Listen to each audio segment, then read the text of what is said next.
Favourite story है pocket में आसमान का आज का एपिसोड लेके। आज का एपिसोड बहुत ही इंटरेस्टिंग होने वाला है, तो प्लीज़ वीडियो में एंड तक जरूर बने रहें। और चैनल पर नए हैं तो चैनल को सब्सक्राइब करना, बेल आइकन को प्रेस करना बिल्कुल ना भूलें।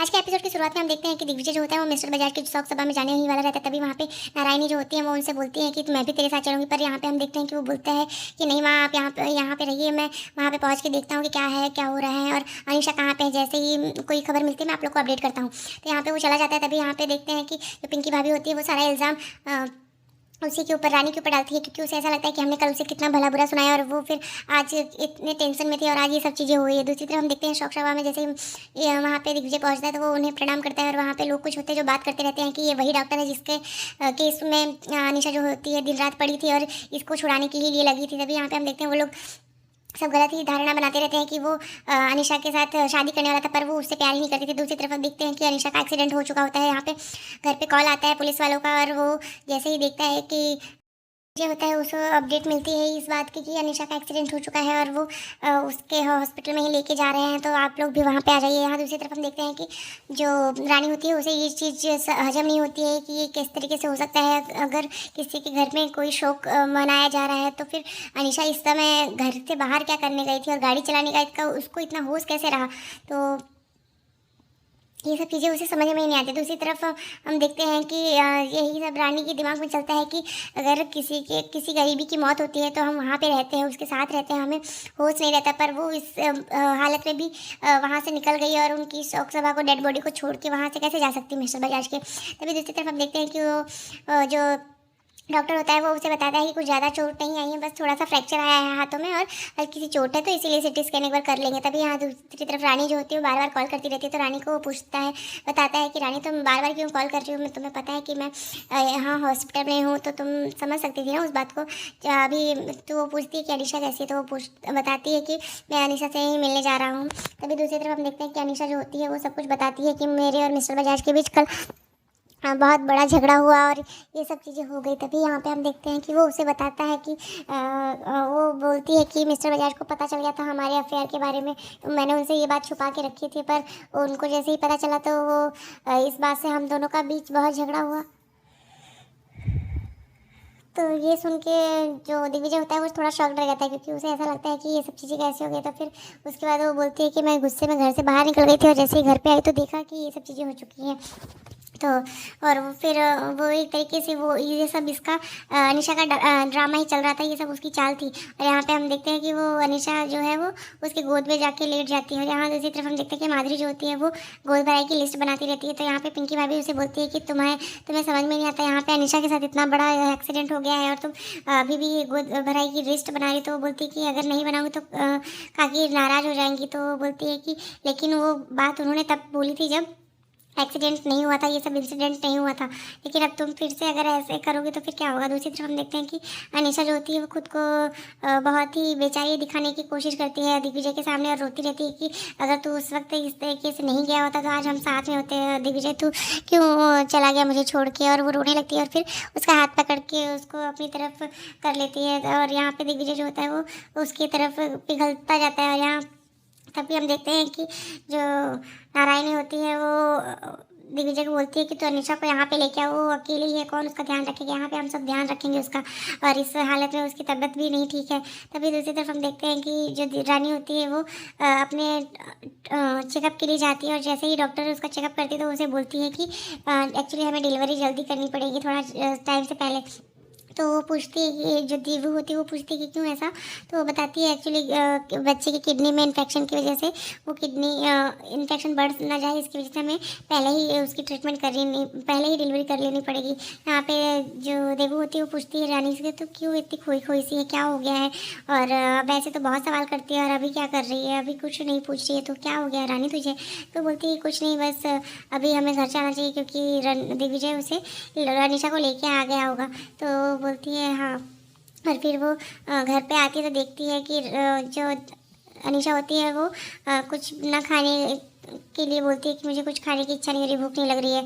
तभी यहाँ पे हम देखते हैं रानी और देवू पहुँच चुके होते। तभी अनिशा के सामने ही दिग्विजय जो होता है वो पूछता है रानी के लिए माधुरी भाभी से कि रानी आई कि नहीं, वो अपने ट्रीटमेंट के लिए गई थी। तो जैसे ही वो देखता है उसको तो वो बताने लगती है कि अ, जो डिलीवरी है वो पहले करनी पड़ेगी इन्फेक्शन की वजह से। उस बच्चे की किडनी में इन्फेक्शन है जिसकी वजह से हमें पहले डिलीवरी करनी पड़ेगी। और यहाँ पे रानी को ये सब चीज़ें देख के बिल्कुल भी अच्छा नहीं लगता, क्योंकि वो ड्रामा ही करती रहती है अनीशा यहाँ पे बैठ के। और वो फिर उसे बोलता है कि कुछ खा ले तू और अपना ध्यान रख और सब कुछ टेंशन मत ले, हॉस्पिटल में सब कुछ ठीक हो जाएगा। तो वो बोलती है कि लेकिन मुझे कुछ भी संभालने नहीं आता है दिग्विजय, सब कुछ मिस्टर बजाज ही करते थे, मैं कुछ भी नहीं कर पाती थी, मुझे तो सिर्फ वो जो इंस्ट्रक्शंस देते थे मैं वही फॉलो करती थी।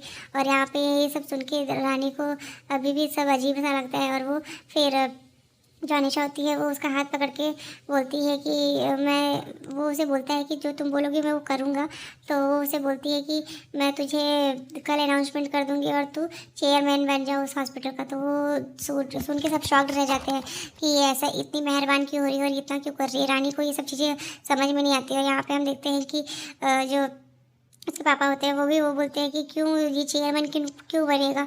तो वो बोलता है कि मैं किसी पे भरोसा नहीं कर सकती। अनीशा जो होती है वो ये बोलती है कि मुझे सिर्फ दिग्विजय के ऊपर भरोसा है। और वो उसके सामने हाथ जोड़ने लगती है कि तू मान जा प्लीज़। और यहाँ पे देखते हैं कि नारायणी जो होती है वो फिर उसकी बात को समझती है और उसे हाँ कर देती है कि हाँ बोल दे। और यहाँ पे रानी को ये चीज़ें हजम नहीं होती कि ये ऐसे क्यों कर रहा है और जो उसकी बात क्यों सुन ले रहा है, क्योंकि ये सब चीज़ें रानी को बिल्कुल भी अच्छी नहीं लगती। उसे जेलसी होती रहती है पर वो कुछ बोल नहीं पाती ये सब के सामने। और यहाँ पे वो उसे बोलता है ठीक है जैसा तू चाहेगी वैसा करूँगा मैं। और फिर इतना करके वो उसे बोलता है चल तुझे तेरे कमरे में रेस्ट कर ले तो उसके कमरे में लेके जाता है। यहाँ पर हम देखते हैं कि जो दिग्विजय के पापा होते हैं नारायण से बोलते हैं कि ये सब तुम्हें समझ में नहीं आ रहा, तुम्हें पता है कि दिग्विजय और अनीशा एक दूसरे का उनका पास्ट रह चुका है, तुम उसे रानी के सामने इस घर में लेके आ रही हो तो रानी के ऊपर क्या बीतेगी। तो वो बोलती है कि मैं समझ रही हूँ लेकिन रानी जानती है कि वो लोग एक दूसरे के सिर्फ दोस्त हैं, तो इस बात से तुम इतना क्यों परेशान हो रही हो। तो फिर काम क्या खा ही आप लोग इस सब से परेशान हो रहे हो।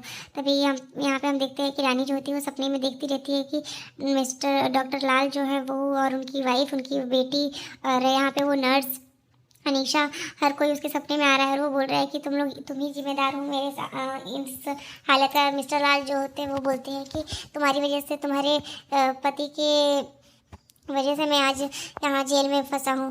तो यहाँ पे देखते हैं जैसे ही वो उसमें उसका सपना टूटता है वो बहुत ही परेशान हो जाती है।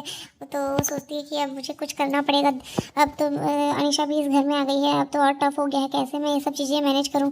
तो वो बोलती है लेकिन मुझे कुछ भी करके ये चीज़ें करनी पड़ेगी। दूसरी तरफ हम देखते हैं कि जैसे ही अनीशा जो होती है वो उसे बोलती है कि मुझे खाने की बिल्कुल भी इच्छा नहीं हो रही है, पर फिर भी वो खाने के लिए बोलती है। वो बोलती है कि जाओ तुम रानी के पास जाओ, उसको भी ध्यान रखने की ज़रूरत है। पर वो बोलता है कि रानी के साथ सब कोई है, सब लोग उसका ध्यान रखेंगे, पर तुम अपना ध्यान रखो। फिर वो उसको अपने हाथों से खाना खिलाता है। उसके बाद जैसे ही वो खाना खिलाता रहता है तो अनीशा उसे देखती रहती है। और यहाँ पर हम देखते हैं वो पिंकी भाभी को बोलता है कि इसको दवाई खिला देना। और उसके बाद वो बात करते हुए अपने कमरे में आ जाता है फ़ोन पे बात करते हुए।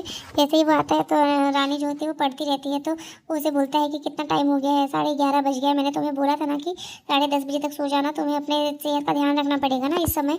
तो फिर वो उसकी बुक्स जो होती है वो लेके रख देता है और देखती रहती है। जो रानी होती है वो उसको देखती रहती है कि वो क्या कर रहा है, क्योंकि हालांकि उसे ये सब चीज़ें अच्छी तो नहीं लग रही होती है कि रानी को दिग्विजय जो है वो अनीशा के साथ इस तरीके से पेश आता है। तो यहाँ पे हम देखते हैं कि फिर वो उसे बोलता है कि चलो सो जाओ, तुमने दवाइयाँ खा ली, खाना खा लिया। तो फिर वो जैसे ही जाने लगता है उसको सुला के, तो वो उसका हाथ पकड़ लेती है और वो उससे पूछती है कि अनीशा ठीक तो है ना। तो फिर उसके पास बैठता है और उससे बोलता है देखो रानी, मैं और अनीशा सिर्फ एक दोस्त हैं और उसे इस वक्त बहुत ज़रूरत है, एक सहारे की ज़रूरत है, एक दोस्त की ज़रूरत है, जिसकी वजह से मैं उसके साथ हूँ और कुछ नहीं। तुम मुझे और उसे लेके बिल्कुल भी इनसिक्योर मत रहो। फिर ये सब चीज़ें सुन के वो उसे समझाता है कि तुम टेंशन मत लो, कुछ भी गलत नहीं होगा। तो ये समझ जाता है रानी को उसको जिस तरीके से वो समझाता है तो रानी उसकी बातें समझ जाती है। और फिर उसे बोलता है कि तुम अब सो, तुम आराम करो। फिर वो जाता है कपड़े चेंज करने के लिए। और यहाँ पे रानी को ये सब चीज़ समझ में आता है कि जो दिग्विजय है उसके दिल में तो ऐसा कुछ नहीं है, पर अनीशा के दिल में ये सब चीज़ें ज़रूर है, उसे पाने की इच्छा बहुत है। तो ये सब सुन के वो उसे सोचती है कि अब मैं कैसे इसका पर्दाफाश करूँ। फिर उसको याद आती है वो क्लिप जिसमें उसने ये सब चीज़ें देखी थी, जिसमें ये वीडियो में बताया गया था कि जो न्यूज़ वाले होते हैं वो ये बताते हैं कि मिस्टर बजाज की डेथ हुई है और अनीशा जो है वो घर से बाहर निकल गई है गाड़ी लेके। और फिर इस समय पे उन्हें उसे ऐसे क्यों वो बाहर निकली, ये सब सुन के और जो रानी का शक और मजबूत होने लगता है। तभी वो जो अनीशा होती है उसके दरवाजे को खटखटाती है और वो बोलता है आती है तो तुरंत ही रानी के सामने ही वो दिग्विजय को गले से लगा लेती है और वो उसे बोलती है कि मुझे आवाज़ें आ रही हैं दिग्विजय, तुम उस कमरे में देखो ना चल के, मैं वहाँ अकेले नहीं सो सकती। तो वो बोलता है कि कोई कुछ नहीं है, चलो मैं पिंकी भाभी से और चित्रा से बात करता हूँ, वो लोग तुम्हारे साथ रहेंगी। उसके बाद हम आज के एपिसोड में बस इतना ही फ्रेंड्स। नेक्स्ट एपिसोड में देखने वाले हैं जहाँ अनीशा की पोल खोलने के लिए रानी चलेगी अपना चाल। तो फिर मिलते हैं नेक्स्ट एपिसोड में, तब तक के लिए bye bye, take care, Radhe Radhe, अपना बहुत